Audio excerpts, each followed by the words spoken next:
Funny thing about vows, I kept mine. She rewrote hers in Vegas. Michael's calloused hands gripped the steering wheel as he sat in his truck outside the coffee shop, watching his wife Danielle through the window. She was animated, gesturing wildly to her sister Sasha, both women leaning forward in conspiratorial whispers. 23 years of marriage, and he'd never seen Danielle look so alive when talking to him. The text message on his phone burned in his memory. Meeting went great. Big decisions ahead. Don't wait up. But here she was, at 2 p.m. on a Tuesday, supposedly in back-to-back HR meetings. Michael had driven by her office, first empty parking spot, dark windows. He'd been a contractor for 25 years, building other people's dreams while his own crumbled. His weathered face showed every sunrise he'd started without his wife beside him, every dinner eaten in silence, every attempt at conversation met with eye rolls and sighs. Through the window, Sasha handed Danielle a brochure. Even from 50 feet away, Michael could see the bold letters, "Reclaim Your Desire, Women's Empowerment Weekend." His phone buzzed. Danielle. Working late again. Order pizza for Emily. Michael watched his wife of 2 decades laugh at something her sister said, then stand and hug her goodbye. The same woman who hadn't touched him voluntarily in months was practically glowing. As Danielle walked to her car, Michael made a decision that would change everything. He started following her. 3 days earlier, the kitchen counter held the usual suspects: unpaid bills, Emily's college brochures, and a stack of legal documents Michael had been studying. At 42, he'd learned more about family law in the past month than in his entire life. "Dad, Mom's acting weird," Emily said, grabbing an apple from the bowl. At 17, their daughter had inherited Danielle's sharp eyes and Michael's stubborn streak. Weird how? She's been on her phone constantly, and she bought new clothes, like expensive clothes. Since when does Mom shop at places that don't have clearance racks? Michael looked up from his coffee. Maybe she's treating herself. With what money? Emily's voice carried the practical wisdom of a teenager who'd grown up in a household where every dollar was accounted for. You guys had that fight about the credit card last week. The fight? Michael's jaw tightened, remembering it. He'd questioned a $400 charge to some boutique, and Danielle had exploded about financial control and feeling trapped. Words that sounded suspiciously like the rhetoric her sister Sasha had been pushing for months. She's been different since Aunt Sasha started those coaching sessions, Emily continued, then paused. Are you guys okay? Michael set down his mug. His daughter deserved honesty, but not the whole truth, not yet. We're working through some things, sweetheart. Emily's expression softened. I hope so. I can't handle another broken family at school. After Emily left for school, Michael sat alone in the kitchen of the house he'd built with his own hands. Every cabinet, every tile, every light fixture installed during evenings and weekends over the years. This wasn't just a house. It was proof of his dedication to his family. His phone rang. Glenn, his business partner and closest friend. Mike, you sound like hell. Feel like it too. The wife situation? Michael had confided in Glenn about the growing distance, the cold shoulders, the way Danielle flinched when he tried to touch her. Glenn had been divorced twice and recognized the signs. She's up to something, Glenn. I can feel it. You want my advice? Don't ignore your gut. When Sarah started acting different, I told myself it was just stress. Cost me half my business and my relationship with my kids. I'm not you, Glenn. No, but you're a good man who deserves better than walking on eggshells in his own home. Just be prepared and document everything. Document everything. The phrase stuck with Michael as he drove to the job site. He'd always been methodical, detail-oriented. It's what made him successful in construction. Maybe it was time to apply those same skills to his marriage. Michael's chance came that evening when Danielle announced she was taking a bath. Her phone, usually glued to her hand, sat charging on the kitchen counter. He'd never violated her privacy before. In 23 years, he'd never felt the need. But something was different now, and his construction-trained eye could spot when foundations were shifting. The phone buzzed. A text from Sasha. Vegas flights booked. Girls' trip is going to be epic. Time to feel alive again. Michael's blood ran cold. Vegas? Danielle had mentioned a work retreat in Chicago next weekend. Another lie. He scrolled through their text history. Sasha, you deserve to feel desired. When was the last time a man looked at you like you were the only woman in the room? Danielle, it's been years. Michael just sees me as his wife, not as a woman. Sasha, that's the problem. You've become his possession, not his passion. The retreat will remind you what you're missing. Danielle. I don't know. What if someone sees me? Sasha. Who cares? You're not dead, Danny. You're 39, beautiful and suffocating. What happens in Vegas stays in Vegas. Michael's hands shook as he read further. Danielle. What if I do something crazy? Sasha. Good. Crazy is what you need. When did you stop living for yourself? Danielle. I love Michael, but I'm not in love with him anymore. Maybe some distance will help me figure things out. Sasha. Or maybe it will help you realize what you've been missing. Trust me, sis. This is your chance to remember who you were before you became a wife and mother. The bathroom door opened upstairs. Michael quickly placed the phone back on the counter, his mind racing. 23 years. 2 decades of building a life together, of supporting her career changes, of being the steady, reliable presence while she found herself. And this was his reward, being discarded like an old tool that no longer served its purpose. Danielle appeared in the kitchen, hair wrapped in a towel, wearing a robe he'd bought her last Christmas. How was your day? She asked, the question automatic, empty. Good. Productive. Michael studied her face, looking for signs of the woman who'd been texting about Vegas adventures and feeling alive again. How about you? Same old HR drama. Sarah's having issues with her team again. Another lie. Sarah had been transferred to the Phoenix office 6 months ago. That's tough. Michael's voice remained steady, betraying nothing of the storm building inside him. By the way, I thought you had that Chicago retreat next weekend? Danielle's pause was almost imperceptible. Yeah, Chicago. Should be boring, but necessary. Well, you work hard. You deserve a break. She looked at him strangely, perhaps hearing something different in his tone. Thanks, that's actually really supportive. I'm always supportive, Danny. She kissed his cheek, a gesture that felt more like obligation than affection. I know. You're a good man, Michael. A good man. The phrase echoed in his head as she went upstairs. Not a passionate man, not an exciting man, not a man worth staying faithful to. Just good, reliable, convenient. Michael sat at the kitchen table, staring at the legal documents he'd been studying. Divorce proceedings, asset protection, custody arrangements. Research he'd told himself was just precautionary. Now it looked like preparation. Friday morning arrived with fake normalcy. Danielle packed her suitcase with clothes Michael had never seen before. A red dress that cost more than their monthly grocery budget, lingerie that definitely wasn't for his benefit, and shoes that screamed, "Notice me," in a way her usual. Conservative work attire never did. Have fun in Chicago, Michael said, loading her suitcase into her car. I will. It's just what I need right now. I'm sure it is. Emily hugged her mother goodbye. Call me when you get there. Of course, sweetheart. Michael watched the car disappear down their street, then went inside and called Glenn. She's gone.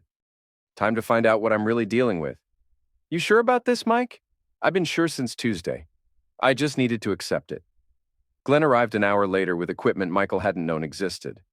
Small cameras, recording devices, GPS trackers, tools of the modern betrayed husband. This feels like overkill, Michael said, handling a device the size of a quarter.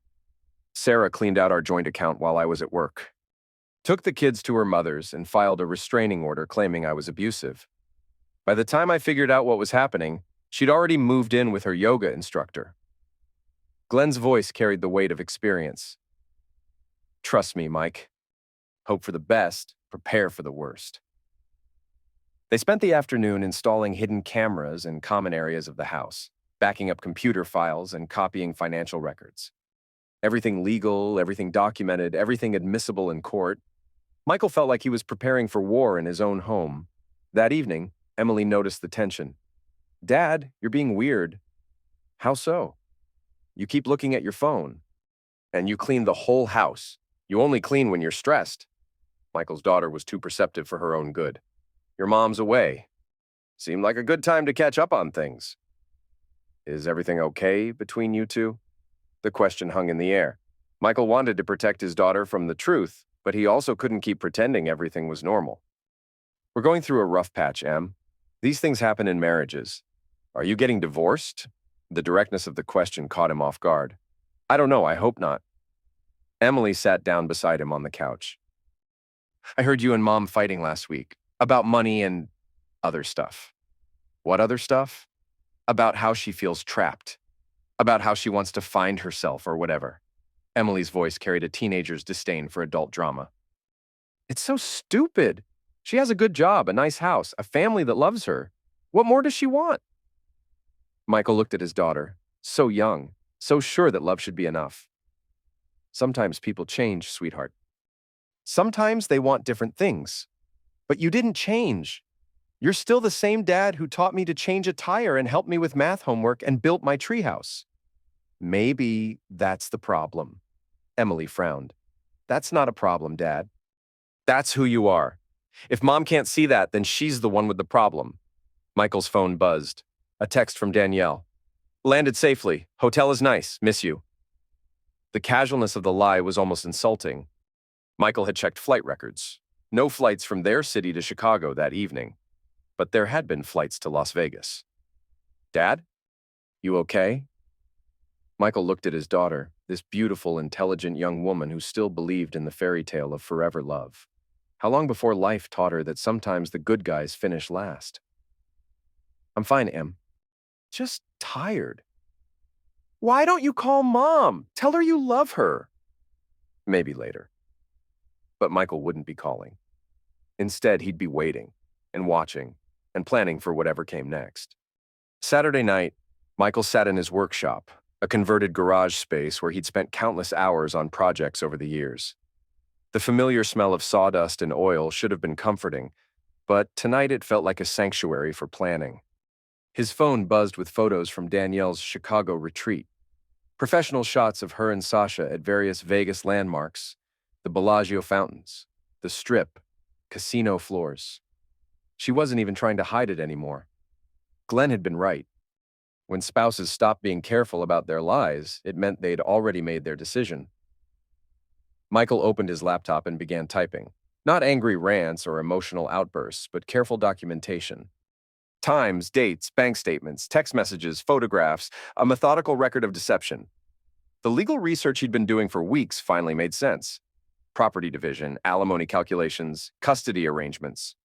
He'd thought he was being paranoid. Now he realized he'd been preparing for the inevitable. His phone rang. Danielle. Hi, honey. Her voice was bright, almost giddy. How's everything at home? Fine. Emily's at a sleepover. House is quiet. Good. You need the rest. A pause. Michael, can I ask you something? Of course. Do you think I'm boring? The question was so loaded, so obviously prompted by whatever validation she was receiving in Vegas, that Michael almost laughed. I think you're my wife. That's not what I asked. No, Danny, I don't think you're boring. I think you're beautiful and smart and accomplished. I think you're the mother of my child and the woman I chose to spend my life with. Silence on the other end. But do you think I'm exciting? I think you're enough. That's not the same thing. No, it's not. But it's the truth. Another pause. I have to go. The conference starts early tomorrow. Have fun at your conference? I will. Love you. Love you too. Michael hung up and stared at his phone. 23 years of marriage, and his wife was in Vegas asking if he found her exciting while she was clearly seeking excitement elsewhere. He thought about the woman he'd married at 19. Young, ambitious, full of dreams about the future they'd build together. She'd been pregnant with Emily then and scared, and he'd promised to take care of everything. And he had. He'd worked double shifts to put her through college. He'd handled the household responsibilities when she wanted to focus on her career. He'd been the steady presence, the reliable partner, the foundation upon which she'd built her success. And now that foundation was inconvenient, boring, an obstacle to her self-discovery. Michael's phone buzzed again. This time it was Ricky, Sasha's husband, calling from a number Michael didn't recognize. Michael, it's Ricky. I need to talk to you. Are you alone? Yeah. What's wrong? I'm at my brother's place. Sasha kicked me out. What happened? I found something. Something you need to know about. Michael's grip tightened on the phone. What kind of something? Not over the phone. Can you meet me somewhere? 30 minutes later, Michael sat in a 24-hour diner across from Ricky, who looked like he'd aged 10 years in the past week. Between them on the table was a small stack of photographs and a receipt from a Las Vegas wedding chapel. "I found these in Sasha's bag," Ricky said, his voice hollow. "She was supposed to be at her women's empowerment retreat. Instead, she's been planning this Vegas trip for months." Michael picked up the photographs. Sasha and Danielle, dressed to kill, surrounded by men in a casino, drinking, laughing, being touched by strangers in ways that made Michael's stomach turn. "And this was taken 2 nights ago," Ricky continued. "But this is what you really need to see." He handed Michael the receipt, a marriage certificate from a Las Vegas chapel dated the previous evening. The bride, Danielle Walsh. The groom, someone named Dax Morrison. Michael stared at the paper until the words blurred. "This can't be real. I thought the same thing. But look at the photos from that night." The next set of pictures showed a drunken wedding ceremony. Danielle in a short white dress, kissing a man with sleeve tattoos while Sasha cheered in the background. The kind of impulsive, alcohol-fueled decision that destroyed families. "She was drunk," Michael said weakly. "Does it matter?" "She's legally married to another man, Mike, while still married to you." Michael's hands shook as he set the photos down. "How did you get these?" "Sasha was bragging about it to her coaching group. Someone recorded it and sent it to me anonymously." Ricky's voice cracked. "My wife helped your wife commit bigamy as some kind of empowerment exercise." "What are you going to do?" "I don't know." "What are you going to do?" Michael looked at the evidence spread across the diner table. 23 years of marriage, destroyed by a weekend of self-discovery. His wife hadn't just cheated, she'd married someone else. "I'm going to protect my daughter," he said finally. "And then I'm going to make sure Danielle understands the consequences of her choices. Mike, don't do anything stupid. I'm not going to hurt anyone, Ricky." "But I'm done being the good guy who gets walked on. She wants to blow up our life? Fine.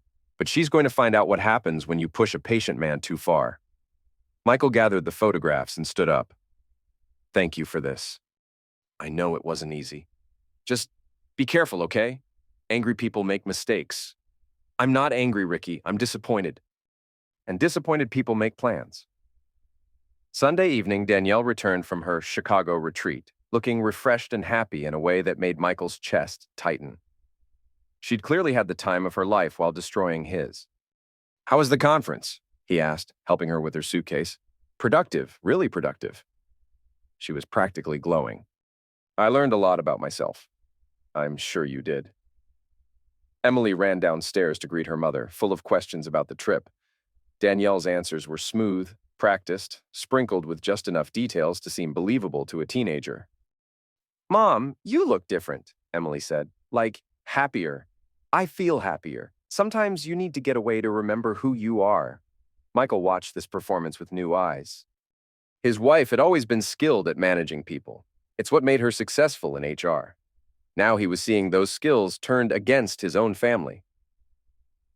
"I brought you something," Danielle said, producing a Chicago t-shirt from her suitcase. Michael wondered if she'd bought it at the Vegas airport during her layover.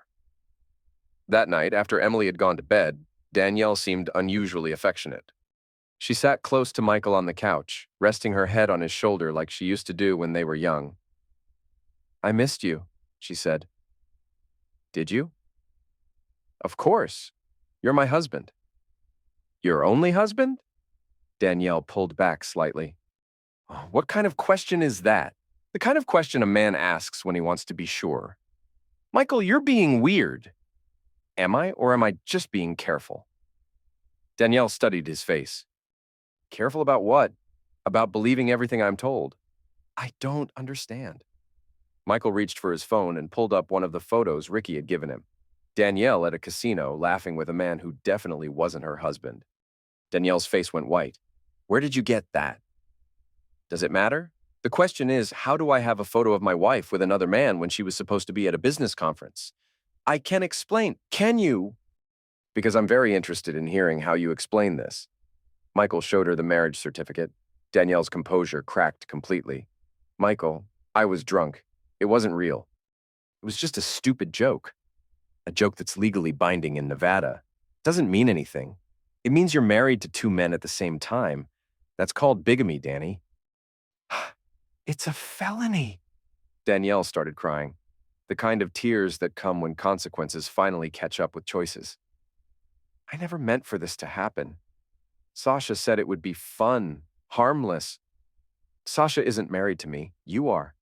Or you were until you decided to marry someone else. Please don't be like this. I made a mistake. A mistake is forgetting to buy milk. This is a choice, a series of choices. All of them designed to hurt me. Michael stood up, his decision crystallizing. I'm filing for divorce tomorrow morning. No, Michael, please, we can work through this. I'll annul the Vegas thing. We can go to counseling. We can't work through this, Danny. You didn't just cheat on me. You married someone else. While wearing my ring and sleeping in my bed and taking my money to pay for the trip, I'll do anything to fix this. You can't fix this. You can only live with it. Michael walked toward the stairs, then stopped. Oh, and Danny. Emily's going to find out about all of it, because lies have a way of coming out, and I'm done protecting you from the consequences of your choices. You can't tell her. She's just a child. She's 17. Old enough to understand that her mother is married to a stranger in Vegas. Danielle's sobs followed him up the stairs. Michael closed the bedroom door and called Glenn. It's time, he said. I need you to help me move my things out tomorrow while she's at work. Mike, are you sure about this? I've never been more sure of anything in my life. Monday morning brought the kind of clarity that comes after a storm.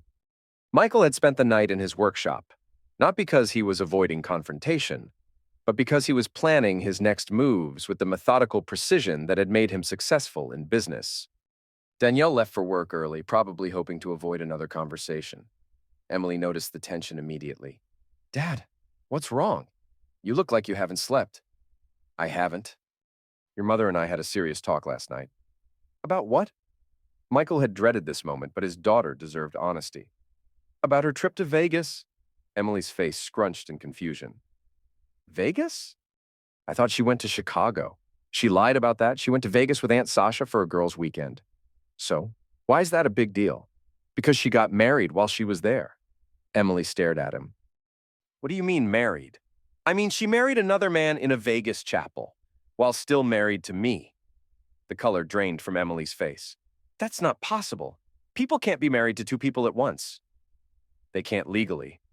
But they can do it anyway. Mom wouldn't do that. Michael showed her the photos on his phone. Emily's expression changed from disbelief to horror to anger in the space of seconds. Oh my God. Oh my God, Dad. I'm so sorry. This isn't your fault, sweetheart. How could she do this? How could she do this to us? I don't know, but she did. And now we have to figure out what comes next. Emily was crying now, the kind of tears that come when your world shifts beneath your feet. Are you getting divorced? Yes. What about me? Where will I live? With me. In a new house. Away from all this. But I don't want to leave my friends, my school. You won't have to. We'll find a place nearby. This is about your mother and me, not about destroying your life. Emily wiped her eyes. I can't believe she did this. I can't believe she lied to both of us. I know it's hard to understand. No, Dad, I understand perfectly. She's selfish. She's always been selfish. You just never wanted to see it. Michael was surprised by his daughter's vehemence. Emily, remember when I was 12 and I had that dance recital? She missed it because she had to work late. But she wasn't working late. She was at happy hour with her friends. I saw the photos on her Facebook. Why didn't you tell me? Because I thought it was normal. I thought all moms chose themselves over their kids sometimes. But this is different. This is worse. Michael hugged his daughter, feeling the weight of her disappointment. I'm sorry you had to find out this way. I'm not sorry. I'm tired of pretending everything's okay when it's not. That afternoon, while Danielle was at work, Michael and Glenn moved his belongings to a temporary apartment across town. Not everything, just enough to establish residence and show the court he was serious about starting over. You sure you want to do this? Glenn asked, loading boxes into the truck. I should have done it years ago. What about Emily? She'll come with me. She's old enough to choose where she wants to live. And if Danielle fights you, let her fight. I have documentation, witnesses, and a 17-year-old daughter who's tired of her mother's lies. They finished the move in silence, both men understanding the weight of the moment. Michael was dismantling 23 years of marriage one box at a time. That evening, Danielle came home to find half the house empty and a note on the kitchen counter. Filed for divorce today. Emily knows everything. Don't contact me except through lawyers. Michael's phone rang 20 minutes later. Michael, please. We need to talk. We're done talking, Danny. I can fix this. I can make this right. You can't. You made your choice in Vegas. Now live with it. What about Emily? What about her? She's my daughter too. Then you should have thought about that before you married a stranger. Danielle's voice broke. I never meant for this to happen. Intent doesn't matter. Actions do. And your actions destroyed our family. Please don't take Emily from me. I'm not taking her. She's choosing, and she's choosing to live with the parent who didn't lie to her. Michael hung up and looked around his small apartment. It wasn't much, but it was honest. No hidden secrets, no elaborate deceptions, no woman married to multiple men while pretending to be faithful. For the first time in years, Michael felt peace. The divorce proceedings began with typical legal formality, but Michael quickly realized Danielle had no intention of making things easy. She'd hired an expensive attorney and was claiming emotional distress, temporary insanity, and manipulation by her sister. She's playing the victim, Michael told his lawyer, a sharp woman named Patricia, who specialized in complex divorce cases. She wants the court to believe she's the wronged party. That's common in cases like this. The guilty party often tries to reframe the narrative.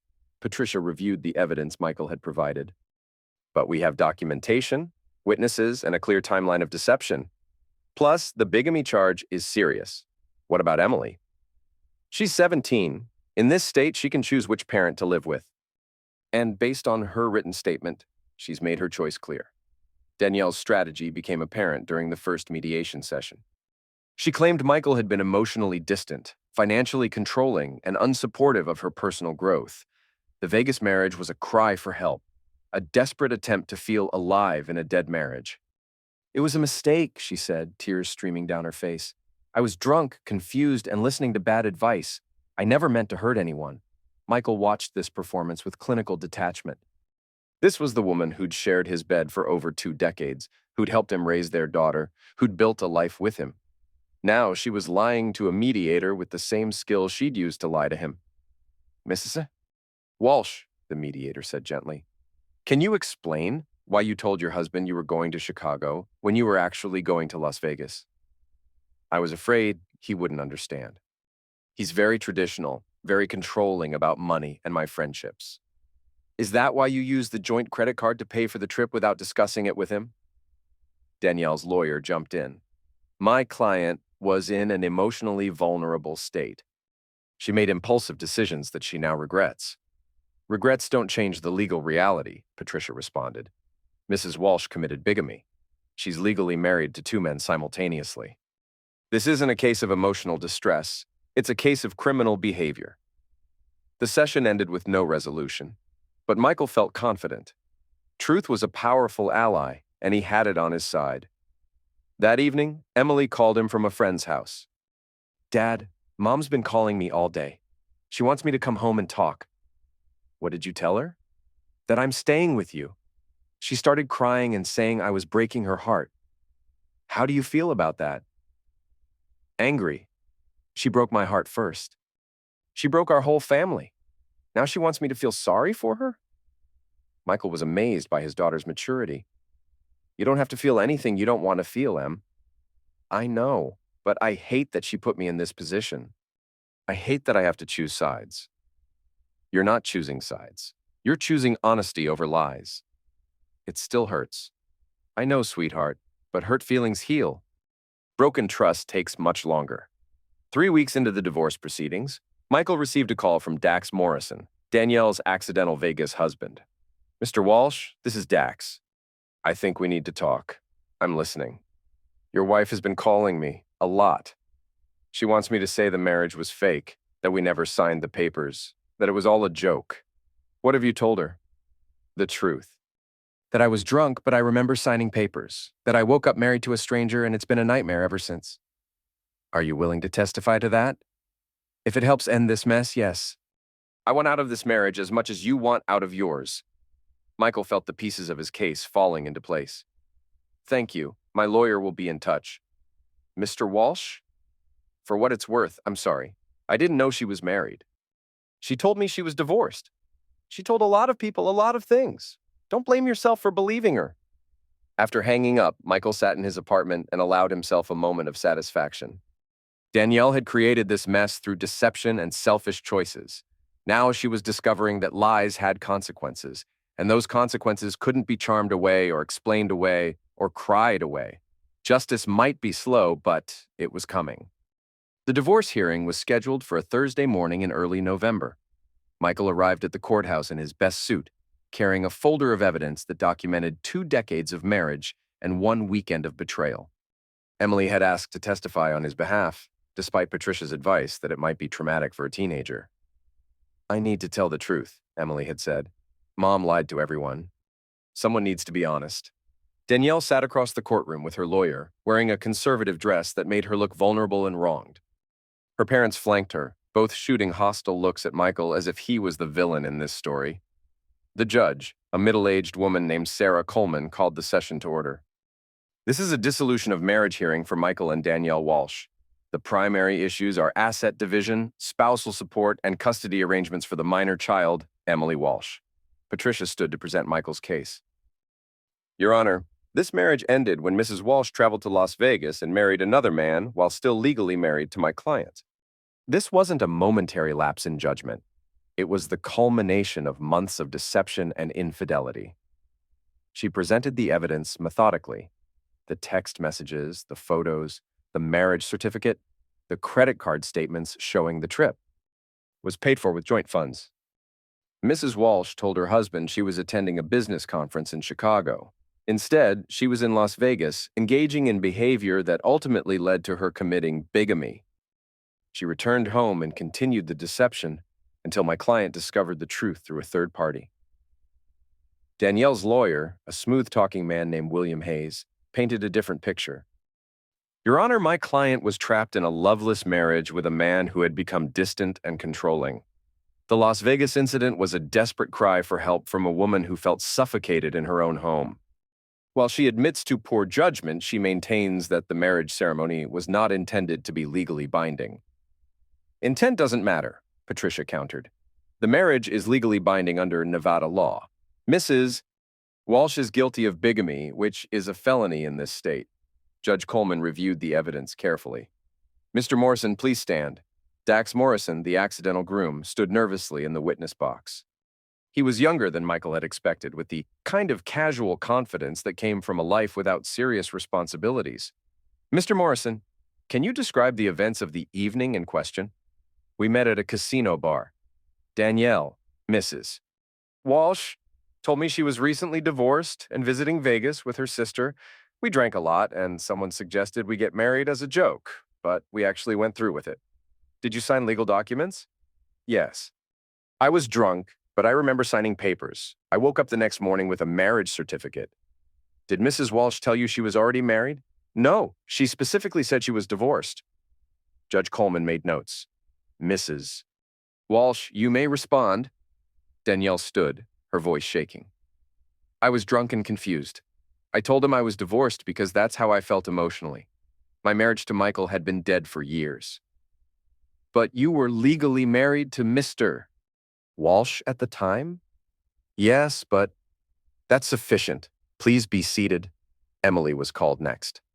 Michael's heart ached watching his 17-year-old daughter walk to the witness stand with more composure than her mother had shown. Emily, you've requested to testify about custody arrangements. Please tell the court your preference. I want to live with my father. Emily's voice was clear and steady. My mother lied to me about where she was going. She lied to my father. She married another man while still married to my dad. I can't trust someone who lies that easily. Has your father influenced your decision? No, he tried to protect me from the truth. I found out on my own how bad things really were. Emily looked directly at her mother. I'm disappointed in the choices she made. I don't want to live with someone who thinks lying is acceptable when it's convenient. Danielle was crying openly now, but Emily continued. My dad worked 2 jobs to put her through college. He built our house with his own hands. He never missed a parent-teacher conference or a school play or anything important to me. He's been faithful and honest and supportive for my entire life. If she couldn't appreciate that, then she doesn't deserve him. Thank you, Emily. You may step down. The asset division phase revealed the extent of Danielle's deception. She'd opened secret credit cards, moved money into accounts Michael didn't know about, and made expensive purchases leading up to the Vegas trip. Your Honor, Patricia said. Mrs. Walsh systematically drained joint assets to fund her affair and subsequent bigamous marriage. She treated the marital estate as her personal entertainment fund. The judge reviewed bank statements showing thousands of dollars in unexplained expenses. Mrs. Walsh, can you explain these charges? I was preparing to leave Michael. I needed money for a fresh start. By spending joint funds without his knowledge, I earned that money too. But you didn't earn it alone. Marriage is a partnership, which includes financial partnership. Judge Coleman's decision was swift and decisive. This court finds that Mrs. Walsh engaged in marital misconduct that directly led to the dissolution of this marriage. The evidence of bigamy, financial deception, and emotional abandonment is overwhelming. She awarded Michael the house, the majority of their assets, and primary custody of Emily. Mrs. Walsh will be entitled to supervised visitation with Emily, contingent on the minor's willingness to participate. Given the criminal nature of the bigamy charge, this court recommends the district attorney review this case for possible prosecution.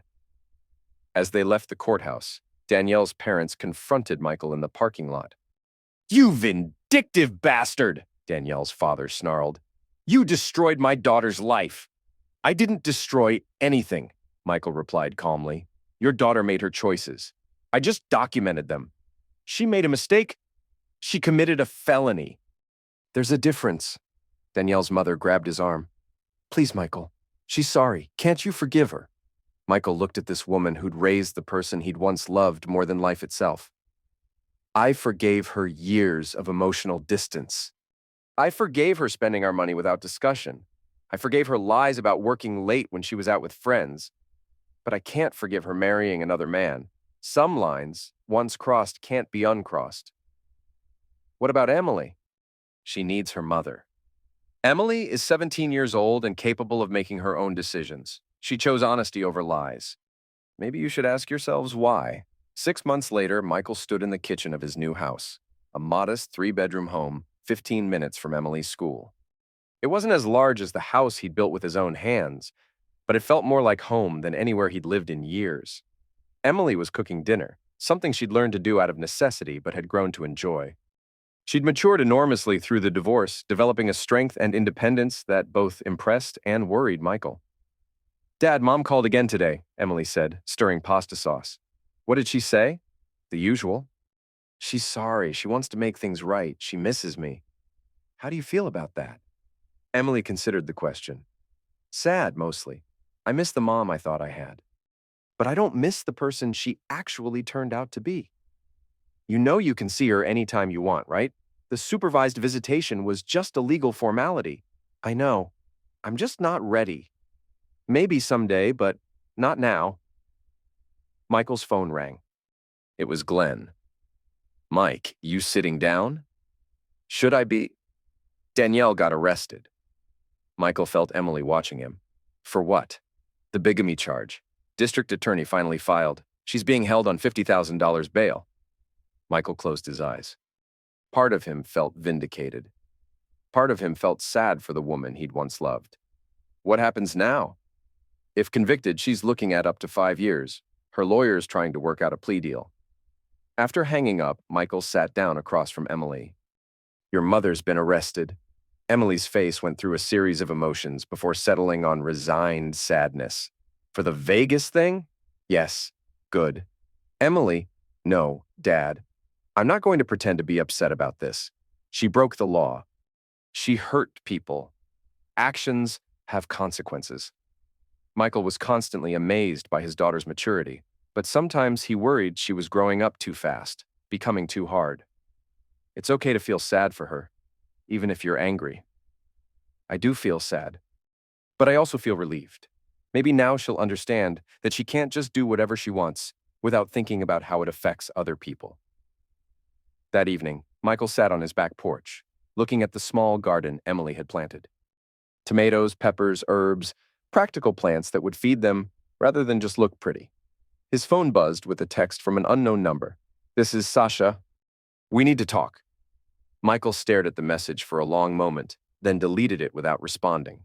He was done talking to people who thought their feelings mattered more than other people's lives. The divorce had taught him something valuable.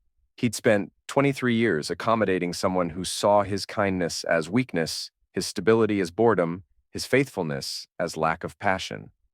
Now he lived in a house where honesty was expected, where promises meant something, where love didn't come with conditions and caveats. Emily appeared beside him with 2 cups of coffee. "Penny for your thoughts? Just thinking about how different things are now. Better different or worse different? Honest different, which is always better in the long run." Emily sat down beside him. "Do you ever regret it? Getting divorced, I mean?" "I regret that it was necessary. I don't regret doing what was right." "Do you think you'll ever get married again?" Michael considered the question. "Maybe. If I find someone who understands that marriage is a partnership, not a performance." "What's the difference?" "Partners work together toward common goals. Performers just want an audience for their drama." Emily laughed. "Mom was definitely a performer. Your mother is complicated. She lost sight of what mattered most and made choices that hurt everyone who loved her. That doesn't make her evil, just selfish." "I'm not sure there's a difference sometimes." Michael wrapped an arm around his daughter. "There is. Evil people want to hurt others. Selfish people just don't care if they do. Which is worse, for the people getting hurt. It doesn't matter much." They sat in comfortable silence, watching the sunset paint the sky in shades of orange and pink. Michael thought about the journey that had brought them here, from betrayal to anger to acceptance to peace. He'd lost a wife but gained something more valuable, the knowledge that he could survive anything, that his daughter loved and respected him, and that honesty, while sometimes painful, was always worth fighting for. 3 weeks after Danielle's arrest, Michael encountered Sasha at the grocery store. He was shopping for Emily's birthday party when he turned the corner and found himself face to face with the woman who'd helped destroy his marriage. "Michael?" Sasha's voice was cautious, uncertain. "Sasha, I've been wanting to talk to you. I can't imagine why. Because I feel terrible about what happened." Michael continued shopping, adding items to his cart while Sasha followed him down the aisle. "Do you?" "Of course I do." "I never meant for things to go so far." "What did you mean to happen?" Sasha struggled with the question. "I wanted Danielle to feel alive again. To remember she was more than just a wife and mother." "So, you encouraged her to commit adultery and bigamy?" "I encouraged her to explore her options." "Her options?" Michael stopped walking and faced Sasha directly. "She was married. Her options were to work on her marriage or end it honestly. You helped her choose deception and betrayal instead. She was unhappy. So are millions of people. They don't all marry strangers in Vegas while lying to their families." Sasha's composure cracked. "You don't understand what it's like to feel trapped, to feel like you're dying inside." "Actually, I do.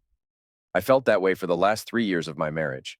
The difference is, I tried to fix things instead of destroying them.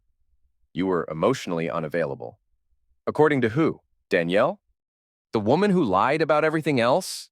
Sasha's face flushed with anger. "You're not perfect, Michael. You're boring and predictable, and you never challenged her to grow." "I'm stable. I'm faithful. I'm honest." "If those qualities are boring to you, that says more about your values than mine." "You don't understand women. I understand people who take responsibility for their choices. I understand people who honor their commitments. I understand people who consider how their actions affect others." Sasha's voice rose. She needed passion. She needed excitement. She needed to feel desired. She needed to be an adult. She needed to communicate her needs honestly. She needed to remember that marriage requires work, not just feelings. Other shoppers were starting to stare. Michael lowered his voice. "You convinced my wife that her boredom was my fault, that her unhappiness was my responsibility to fix. that she deserved to feel alive regardless of who got hurt in the process.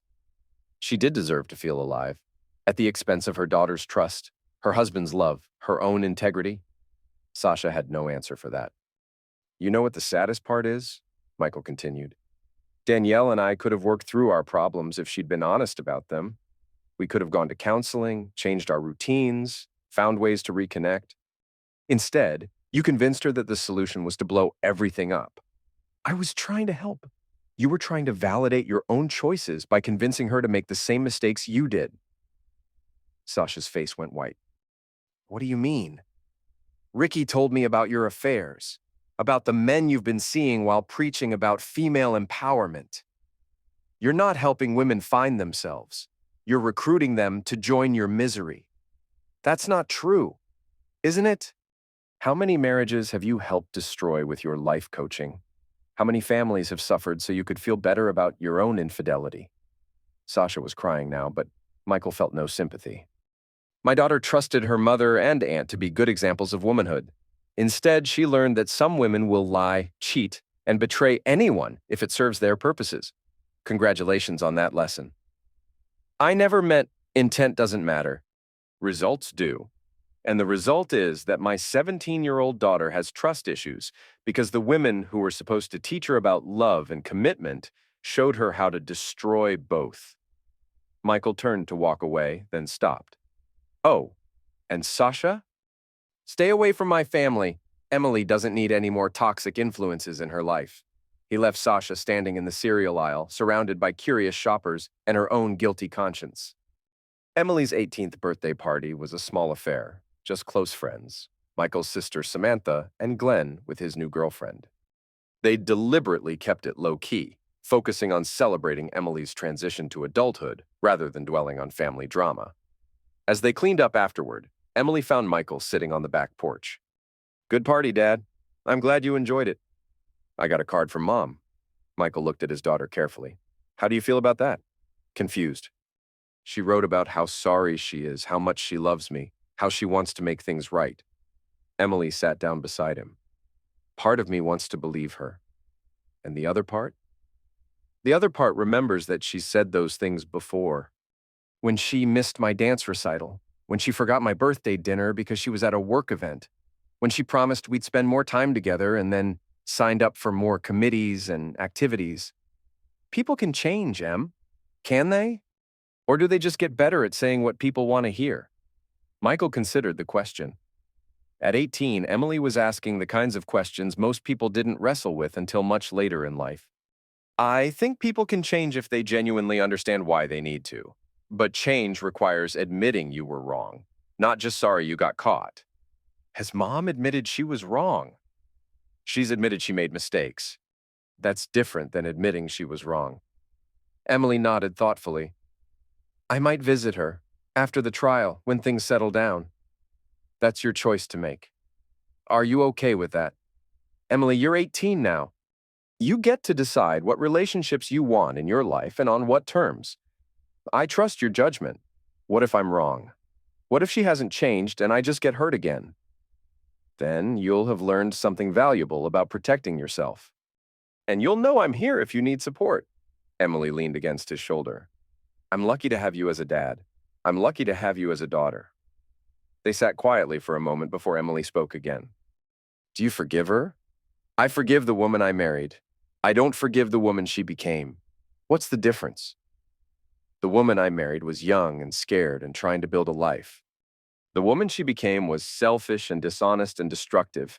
I can have compassion for the first one while holding the second one accountable. That's very wise. It's very necessary. Forgiveness doesn't mean pretending bad things didn't happen or that people don't have to face consequences for their choices. Michael's phone buzzed with a text from Patricia, his lawyer. Danielle pled guilty. 2 years probation, community service, and she has to pay restitution for the money she spent on the Vegas trip. He showed Emily the message. How do you feel about that? She asked. Relieved. It's over. She's being held accountable, but she's not going to prison. That's probably the best outcome for everyone. Even for her, especially for her. Maybe now she can stop lying to herself about what she did and why she did it. Emily stood up and stretched. I'm going to call some friends. Thanks for the party, Dad. And thanks for... Everything else. After Emily went inside, Michael sat alone in the gathering darkness. 2 years ago, he'd been a married man, living in a house he'd built with his own hands, believing in a future that included growing old with his high school sweetheart. Now he was a divorced man in a smaller house, raising a daughter who'd learned too young that love wasn't always enough to keep families together. But he was also a man who knew his own worth, who'd discovered he could survive betrayal and come out stronger, who'd earned his daughter's respect by choosing honesty over comfort. The trade-off had been painful but necessary. Michael's phone rang. Unknown number. Hello? Michael, it's Danielle. He almost hung up, then decided to listen. I heard about the plea agreement. Yeah, I wanted to thank you. For what? For not pushing for prison time. I know you could have. Michael considered his response carefully. I never wanted to destroy you, Danny. I just wanted you to face the consequences of what you did. I know. And I deserved them.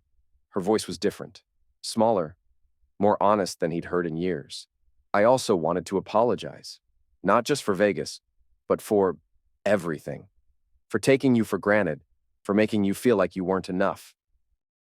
For choosing excitement over stability. Thank you for saying that. I don't expect forgiveness. I just wanted you to know that I understand now what I threw away. Do you? A good man who loved me, a stable home, a daughter who looked up to me. 23 years of partnership. Her voice broke. I threw it all away because I was bored and selfish and listening to people who told me I deserved more than what I had. You did deserve more. You deserved a husband who made you feel valued and desired. I failed at that. No, you didn't. I failed at appreciating what I had. I failed at communicating what I needed. I failed at being a partner instead of just a passenger. They sat in silence for a moment. How's Emily? Danielle asked. Strong, wise, more mature than either of us were at her age. Will she see me?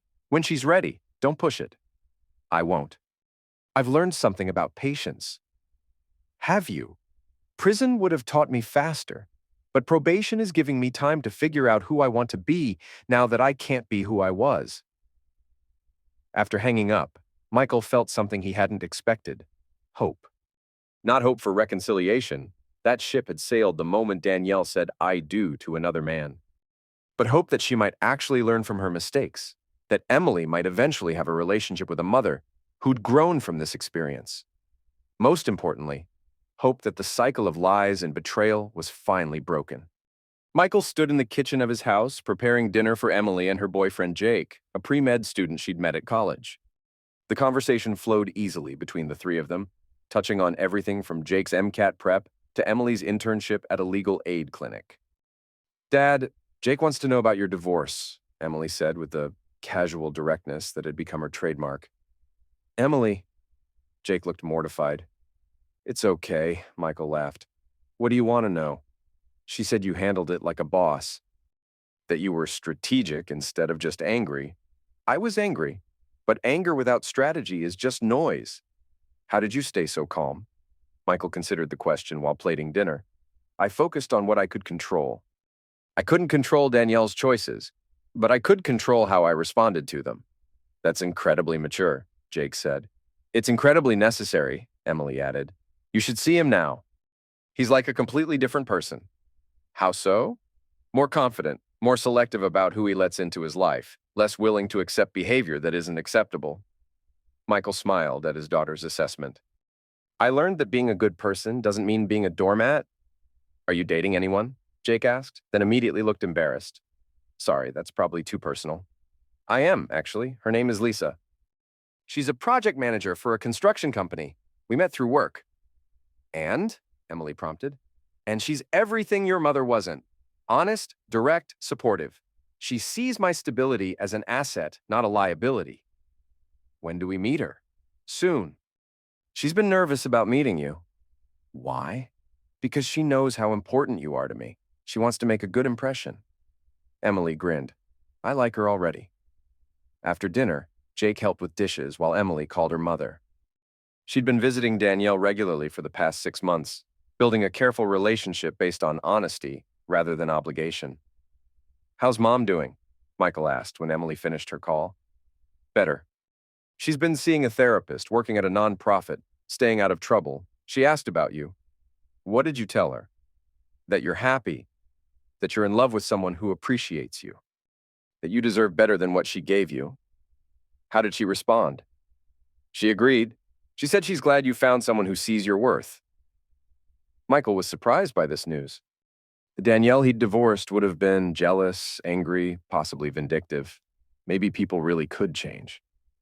I'm proud of you for rebuilding that relationship, he said. I'm proud of you for showing me it was possible to love someone while still holding them accountable. That evening, after Jake had gone home and Emily was studying upstairs, Michael sat on his back porch with a beer and his phone. Lisa was working late on a project, but they'd been texting throughout the day. Her latest message read, "Can't wait to meet Emily officially this weekend." I've been practicing my "I'm not trying to replace your mom" speech. Michael typed back, "Just be yourself. She'll love you because I love you. I love you too. See you tomorrow." Michael set down his phone and looked at the garden Emily had expanded over the past 2 years. What had started as a few practical plants had become a small urban farm, complete with fruit trees and a greenhouse she'd built with his help. Everything in his life now was intentional, chosen, earned. His relationship with Lisa was built on mutual respect and honest communication. His bond with Emily had grown stronger through shared adversity. His work was more profitable because he'd learned to value his expertise appropriately. The man who'd sat in this same spot 4 years ago, wondering why his wife seemed so unhappy, had been operating from a position of fear of conflict, fear of loss, fear of being alone. The man he was now operated from a position of strength, the strength that came from knowing he could survive anything, the strength that came from being loved by people who chose to love him, the strength that came from building a life based on truth rather than convenience. Michael's phone buzzed with a text from an unknown number. "This is Ricky. Heard you're doing well. Good for you, man." Some of us have to learn the hard way that we teach people how to treat us. Michael smiled and typed back, "We all deserve relationships that make us better, not bitter." Amen to that. As he prepared to go inside, Michael took one last look around. A small kingdom, a modest house that was paid for and peaceful, a garden that fed his family, a daughter who respected him, a woman who loved him without conditions or caveats. It wasn't the life he'd planned at 19 when he'd married his pregnant girlfriend and promised to build a future together. But it was a better life, honest, intentional, and earned through the kind of character that only develops when you're tested and choose to rise rather than fall. Michael Walsh had learned the hard way that sometimes losing everything you thought you wanted was the only way to gain everything you actually needed. And for the first time in years, he was genuinely excited about what tomorrow might bring.